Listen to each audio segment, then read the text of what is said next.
అండి అందరికీ నమస్తే. ఇప్పుడైతే ఆలేరుకి పోతున్నాయి. ఎన్ని ఆవులు ఒకసారి కౌంట్ చేసినాం. 1 2 3 4 5 6 7 8 ఆవులు పోతున్నాయి. ఒకసారి అయితే డీటెయిల్స్ అయితే కనుక్కుందాం. అన్ననైతే ఏ ఊరు, ఎక్కడ, ఏం రేట్లు, ఎప్పుడు అమ్ముతుంటారా లేదా రైతులా ఏంది అనేది కనుక్కుందాం. ఓకేనా?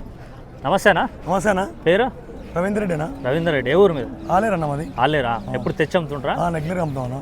ఏంటి హెచ్ఎఫ్లో జెర్సీలు? హెచ్ఎఫ్లు జెర్సీలు రాసు కూడా ఉంటాయా? రాసు తక్కువ. రేట్లు 1,20,000, 1,30,000, 1,40,000, 1,50,000 వరకే నమ్ముతాం. పాలన్నా? పాలు గ్యారంటీ అన్న పూటకు 10 ఇస్తాయన్నా. పూటకు 10 లీటర్లు చూసుకోవచ్చు. పూటకు 10 లీటర్లు అంట. మనకి హెచ్ఎఫ్లు ఉన్నాయి, జెర్సీలు ఉంటాయి, క్రాసులు కూడా ఉంటాయంట. ఎవరికైనా కావాలంటే వాళ్ళ నెంబర్ అయితే డీటెయిల్గా అయితే కనుక్కోవచ్చు. ఒకసారి నెంబర్ చెప్పు. 9866 89 21 62. ఓకే, చూసుకోండి. ఆవులు కూడా లైన్లు ఎట్లున్నాయి క్వాలిటీలో. క్రాస్ ఉన్నాయి, హెచ్ఎఫ్ ఉన్నాయి, జెర్సీ ఉన్నాయి, అన్నీ ఉన్నాయి. చూసుకోండి, బాగున్నాయి. క్వాలిటీలు కూడా వైట్లు ఉన్నాయి. అంతా రొమ్ము కట్టు, సన్ను కట్టు అంతా బాగుంది. ఓకేనా ఫ్రెండ్స్?